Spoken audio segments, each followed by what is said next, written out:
3 मार्च की काली रात आसमान में लालिमा लिए वो चांद जिसे देखकर लोग अक्सर मंत्रमुग्ध हो जाते हैं, इस बार वो एक खौफनाक चेतावनी लेकर आ रहा है।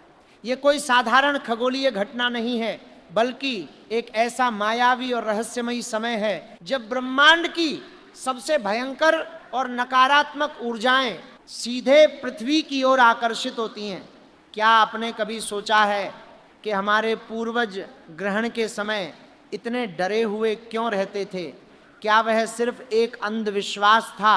जी नहीं। विज्ञान और हमारे प्राचीन वेदों ने भी ये माना है कि इस दौरान प्रकृति में कुछ ऐसी अदृश्य और विनाशकारी शक्तियां सक्रिय हो जाती हैं जो सीधे इंसान के मस्तिष्क और उसके भाग्य पर प्रहार करती हैं। आज मैं आपको उन 3 भयंकर गलतियों के बारे में बताने जा रहा हूं जो आपको 3 मार्च के चंद्र ग्रहण के दौरान भूलकर भी नहीं करनी है। इनमें से पहली 2 गलतियां तो शायद आप अनजाने में कर भी दें, लेकिन जो तीसरी गलती है वह इतनी खौफनाक है कि यदि किसी ने उसे कर दिया तो उसका पूरा परिवार कई पीढ़ियों तक उस श्राप को झेलता है।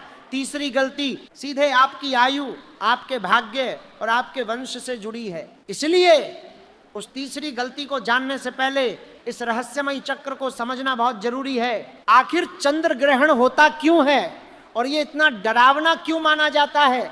विज्ञान कहता है कि जब पृथ्वी सूर्य और चंद्रमा के बीच आ जाती है तो ग्रहण लगता है, लेकिन हमारे शिव पुराण और विष्णु पुराण में इसके पीछे एक बहुत ही गहरा और रोंगटे खड़े कर देने वाला रहस्य छुपा है। याद कीजिए समुद्र मंथन का वह समय जब देव और दानव मिलकर समुद्र से अमृत निकाल रहे थे। भगवान विष्णु मोहिनी रूप धारण करके देवताओं को अमृत पान करा रहे थे, लेकिन स्वरभानु नाम का एक चालाक और मायावी दानव देवताओं का रूप धरकर उनके बीच आकर बैठ गया। उसने धोखे से अमृत की कुछ बूंदें पी ली। जैसे ही अमृत उसके गले से नीचे उतर रहा था, सूर्य और चंद्रमा ने उस दानव को पहचान लिया। उन्होंने तुरंत भगवान विष्णु को इसकी सूचना दी। सत्य सामने आते ही क्रोध में आकर भगवान विष्णु ने अपने सुदर्शन चक्र से उस दानव का सिर धड़ से अलग कर दिया, लेकिन अमृत गले तक पहुंच चुका था, इसीलिए वह मरा नहीं। उसका सिर राहु कहलाया और उसका धड़ केतु बन गया। उसी दिन से राहु और केतु सूर्य और चंद्रमा के सबसे बड़े दुश्मन बन गए। जब भी मौका मिलता है ये राहु चंद्रमा को निगलने की कोशिश करता है, और जब वह चंद्रमा को अपने भयानक मुंह में दबा लेता है तो उसी काल को चंद्र ग्रहण कहा जाता है। जरा सोचिए, जब एक क्रूर दानव एक देवता को निगल रहा हो तो उस समय पूरे ब्रह्मांड में कितनी भयानक और तामसिक ऊर्जा फैलती होगी। इसी दानवी ऊर्जा से बचने के लिए हमारे शास्त्रों में कड़े नियम बनाए गए हैं। जब चंद्रमा जो हमारे मन का सीधा कारक है वही राहु की जकड़ में तड़प रहा हो तो पृथ्वी पर मौजूद हर इंसान का मन विचलित होने लगता है। इंसान के शरीर में 70% पानी होता है और चंद्रमा सीधे पानी को नियंत्रित करता है। इसीलिए इस समय लोगों का दिमाग भटकता है और वे गलतियां कर बैठते हैं। अब बात करते हैं उस पहली गलती की जो अक्सर लोग अनजाने में कर बैठते हैं और फिर जीवन भर अपनी किस्मत को कोसते हैं। ये गलती है सूतक काल के दौरान और ग्रहण के समय भोजन पकाना या उसे खाना। आपको लगता होगा कि यह तो एक बहुत ही पुरानी सोच है, लेकिन इसके पीछे का विज्ञान और अध्यात्म जानकर आप हैरान रह जाएंगे। चंद्र ग्रहण के दौरान सूर्य की जीवनदायिनी किरणें चंद्रमा तक नहीं पहुंच पाती और इस वजह से वातावरण में जो प्राकृतिक कीटाणुनाशक ऊर्जा होती है वह पूरी तरह से नष्ट हो जाती है। इस समय पृथ्वी पर भयानक सूक्ष्म बैक्टीरिया और नकारात्मक ऊर्जा तेजी से बढ़ने लगती है। पके हुए भोजन और पानी में यह नकारात्मकता सबसे जल्दी प्रवेश करती है। जब आप ग्रहण के समय वह खाना खाते हैं तो आप केवल भोजन नहीं खा रहे होते, बल्कि आप राहु की उस तामसिक और बीमार करने वाली ऊर्जा को अपने शरीर के भीतर डाल रहे होते हैं। इससे आपके शरीर में कई गंभीर और असाध्य बीमारियां पनपने लगती हैं। आपका मन अकारण क्रोध, लालच और पाप की ओर खींचने लगता है, जो लोग ग्रहण के समय भोजन करते हैं उनके घर से मां लक्ष्मी हमेशा के लिए चली जाती हैं और वहां दरिद्रता का वास हो जाता है। इसलिए सूतक काल शुरू होने से पहले ही अपने घर के सभी पके हुए भोजन, दूध, दही और पानी के बर्तनों में तुलसी के पत्ते जरूर डाल दें। तुलसी में एक दिव्य एंटी रेडिएशन गुण होता है जो किसी भी प्रकार की नकारात्मक ऊर्जा को भोजन में प्रवेश करने से रोकता है। तुलसी में पारा होता है जो ग्रहण की दूषित किरणों को सोख लेता है। लेकिन एक बात का विशेष ध्यान रहे, तुलसी के पत्ते सूतक काल लगने से पहले ही तोड़ लेने चाहिए। ग्रहण के समय किसी भी पौधे या पेड़ को छूना एक बहुत बड़ा पाप माना गया है। प्रकृति इस समय गहरी पीड़ा में होती है, इसीलिए उसे परेशान नहीं करना चाहिए। क्या आपने कभी यह महसूस किया है कि ग्रहण के आसपास के दिनों में आपका मन बहुत बेचैन रहता है, बिना किसी कारण के घर में अचानक लड़ाइयां होने लगती हैं या फिर व्यापार में अचानक से कोई बहुत बड़ा नुकसान हो जाता है? ये सब उसी दूषित ऊर्जा का प्रभाव है जो ब्रह्मांड से धरती पर आ रही है। अब मैं आपको दूसरी गलती बताने जा रहा हूं, लेकिन उससे पहले मैं आपको याद दिला दूं कि तीसरी गलती का इंतजार जरूर कीजिएगा, क्योंकि वह गलती आपके पूरे जीवन की दिशा तय कर सकती है।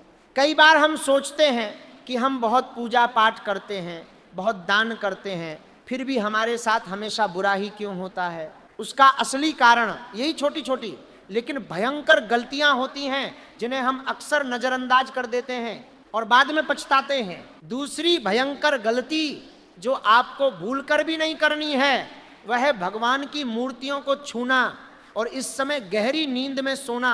कई लोग आलस्य में आकर या जानकारी की कमी के कारण ग्रहण के समय सो जाते हैं। गरुड़ पुराण में बहुत ही स्पष्ट रूप से लिखा गया है कि जो व्यक्ति ग्रहण के समय नींद में होता है वह अगले जन्म में सर्प योनि में जाता है। वैज्ञानिक रूप से भी देखें तो इस समय पृथ्वी के गुरुत्वाकर्षण और ग्रहों की स्थिति में भयानक बदलाव हो रहा होता है। अगर आप इस समय सोते हैं तो आपके शरीर का सातों चक्र पूरी तरह से बिगड़ जाता है, आपकी ऊर्जा का स्तर गिर जाता है। इससे मानसिक तनाव, डिप्रेशन और हार्ट से जुड़ी बीमारियां होने का खतरा कई गुना बढ़ जाता है। इसके अलावा भूलकर भी अपने घर के मंदिर के कपाट खुले ना छोड़ें। सूतक काल लगते ही अपने मंदिर को किसी साफ कपड़े से अच्छी तरह ढक दें। इस समय भगवान की किसी भी मूर्ति को छूना घोर अपराध है। देव मूर्तियां इस समय बहुत संवेदनशील हो जाती हैं। इस दौरान कोई भी शुभ कार्य नहीं किया जाता, ना ही भगवान की आरती की जाती है। आप सिर्फ और सिर्फ मानसिक जाप कर सकते हैं। अपने इष्ट देव का ध्यान करें, महामृत्युंजय मंत्र या गायत्री मंत्र का मन ही मन लगातार जाप करें। यह वो रहस्यमयी समय है जब आपके द्वारा किया गया एक मंत्र जाप 1,00,000 गुना अधिक फल देता है। इसीलिए इस बहुमूल्य समय को सोकर या मोबाइल देखकर बर्बाद करने के बजाय भगवान के ध्यान में लगाएं। एक बात और विशेष रूप से ध्यान रखें, ग्रहण के समय कभी भी शमशान घाट, चौराहे या सुनसान जगहों के आसपास से ना गुजरें। इस समय तांत्रिक शक्तियां, अघोरी विद्या और नकारात्मक ऊर्जा अपने चरम पर होती हैं और वो किसी भी कमजोर इंसान को अपना शिकार बना सकती हैं। इस समय बुरी नजर बहुत जल्दी लगती है। ब्रह्मांड में जब भी इतनी बड़ी खगोलीय घटना होती है तो इसका असर हमारी 12 राशियों पर भी बहुत गहराई से पड़ता है। ग्रहण की यह ऊर्जा किसी के लिए वरदान बन जाती है तो किसी के लिए श्राप। मेष राशि वालों को इस समय अपने भयंकर गुस्से पर बहुत नियंत्रण रखना होगा। आपका अकारण किसी से ऐसा विवाद हो सकता है जो आगे चलकर बहुत बड़ा रूप ले सकता है। वृषभ राशि के जातकों को अपने स्वास्थ्य का विशेष ध्यान रखना होगा। छाती से जुड़ी कोई बीमारी आपको परेशान कर सकती है। मिथुन राशि वालों के लिए ये ग्रहण मिले जुले परिणाम लाएगा। आपके व्यापार में अचानक उतार चढ़ाव देखने को मिल सकता है। कर्क राशि का तो स्वामी ही चंद्रमा है, इसलिए कर्क राशि वाले लोगों पर इस ग्रहण का सबसे गहरा और भयानक मानसिक प्रभाव पड़ेगा। आपको बहुत ज्यादा बेचैनी, डर और घबराहट महसूस हो सकती है, इसलिए शिव जी का ध्यान जरूर करें। सिंह राशि वाले लोगों को अपने अहंकार को काबू में रखना होगा। पारिवारिक रिश्तों में बहुत कड़वाहट आ सकती है। लेकिन कन्या राशि के लोगों को धन के लेन देन में बहुत सावधानी बरतनी होगी। किसी पर भी आंख मूंद कर भरोसा ना करें, वरना जीवन भर की कमाई डूब सकती है। तुला राशि वालों को नौकरी और करियर में कुछ नई चुनौतियां मिल सकती हैं, लेकिन धैर्य से काम लेंगे तो सफलता आपके कदम चूमेगी। वृश्चिक राशि के लोगों को यात्रा करते समय बहुत ज्यादा सावधान रहना होगा। किसी बड़ी दुर्घटना की संभावना बन सकती है, गाड़ी धीरे चलाएं। धनु राशि वालों के लिए यह समय पूरी तरह से अध्यात्म की ओर मुड़ने का है। आप जितना भगवान का नाम लेंगे उतना ही सुरक्षित रहेंगे। मकर राशि वालों को अपने बेतहाशा खर्चों पर लगाम लगानी होगी, वरना आपकी आर्थिक स्थिति पूरी तरह बिगड़ सकती है। कुंभ राशि के लोगों को अपने जीवन साथी के साथ हर हाल में तालमेल बनाकर रखना होगा। छोटी सी बात पर बड़ा झगड़ा हो सकता है जो कोर्ट कचहरी तक पहुंच सकता है। और मीन राशि वालों को अपने गुप्त दुश्मनों से बचकर रहना होगा। पीठ पीछे आपके खिलाफ कोई बहुत बड़ी साजिश रची जा सकती है। और अब समय आ गया है उस तीसरी और सबसे खौफनाक गलती को जानने का, जिसके बारे में मैंने आपको शुरुआत में ही कड़ी चेतावनी दी थी। ये गलती इतनी भयानक है कि इसे करने वाले को पूरी जिंदगी खून के आंसू रोना पड़ता है। ये गलती विशेष रूप से गर्भवती महिलाओं और शादीशुदा जोड़ों से जुड़ी है। चंद्र ग्रहण के दौरान कभी भी पति पत्नी को भूलकर भी शारीरिक संबंध नहीं बनाने चाहिए। शास्त्रों में इसे महापाप की श्रेणी में रखा गया है। यदि इस दूषित और भयानक समय में कोई स्त्री गर्भधारण कर लेती है तो पैदा होने वाली संतान मानसिक रूप से विक्षिप्त हो सकती है, या फिर उसके शरीर में कोई बहुत गंभीर और असाध्य दोष हो सकता है। उस संतान के भाग्य में राहु और केतु का ऐसा भयानक दोष लग जाता है कि उसका पूरा जीवन केवल संघर्ष, बीमारियों और कष्टों में बीतता है। वह संतान बड़ी होकर अपने माता पिता के लिए भी घोर दुख का कारण बनती है। इसके साथ ही जो महिलाएं पहले से गर्भवती हैं उन्हें इस समय बहुत ज़्यादा सतर्क रहने की जरूरत है। गर्भवती महिलाओं को इस समय चाकू, कैंची, सुई, ब्लेड या किसी भी धारदार वस्तु का इस्तेमाल बिल्कुल नहीं करना चाहिए। कुछ भी काटना, छीलना या सिलना पूरी तरह से वर्जित है। मान्यता है कि अगर गर्भवती महिला इस समय कुछ काटती है तो गर्भ में पल रहे मासूम बच्चे के अंगों पर उसका सीधा और नकारात्मक असर पड़ता है। बच्चे के होंठ कट सकते हैं, त्वचा पर लाल निशान आ सकते हैं या अंगों में भयंकर विकृति आ सकती है। ये कोई डराने वाली बात नहीं है, बल्कि सदियों से परखा हुआ विज्ञान है, जिसे हमारे महान ऋषियों ने हमें समझाया था। गर्भवती महिलाओं को इस समय घर से बाहर तो बिल्कुल नहीं निकलना चाहिए। ग्रहण की मनहूस छाया भी उन पर नहीं पड़नी चाहिए। उन्हें अपने कमरे के दरवाजे और खिड़कियां बंद करके अंदर ही बैठना चाहिए। कमरे में बैठकर उन्हें केवल ईश्वर का नाम लेना चाहिए, हनुमान चालीसा का पाठ करना चाहिए और सुरक्षा के लिए अपने पेट पर गेरू का लेप जरूर लगाना चाहिए।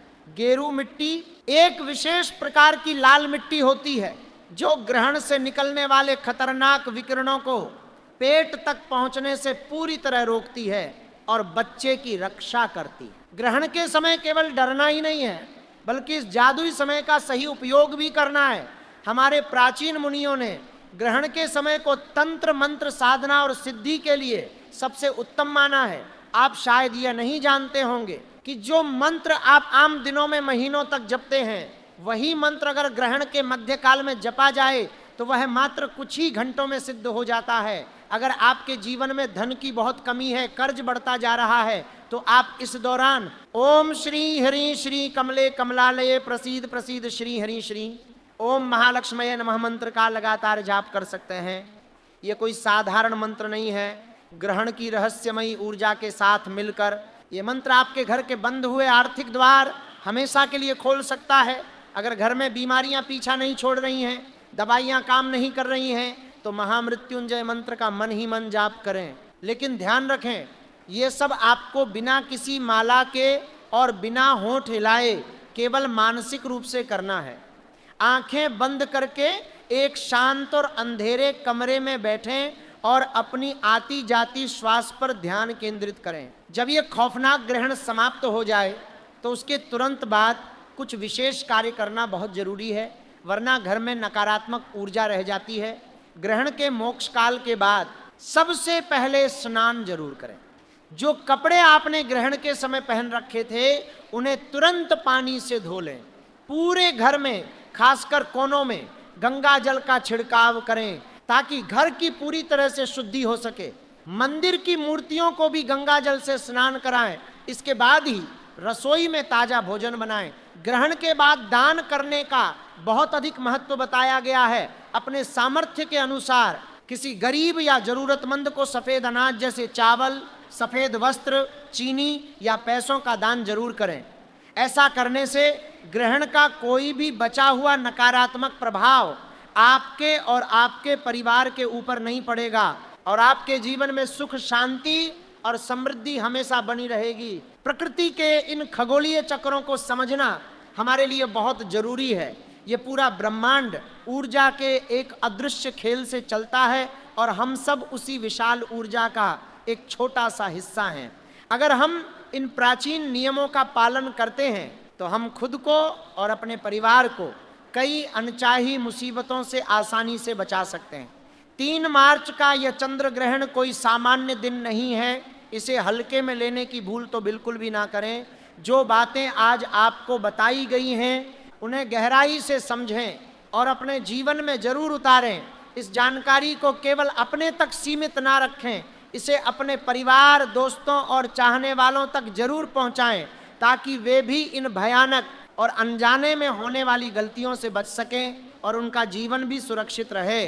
आपकी एक छोटी सी कोशिश किसी के परिवार को बर्बाद होने से बचा सकती है। भगवान भोलेनाथ और श्री हरिविष्णु आप सभी की रक्षा करें और आपके परिवार पर अपनी कृपा बनाए रखें। ओम नमः शिवाय।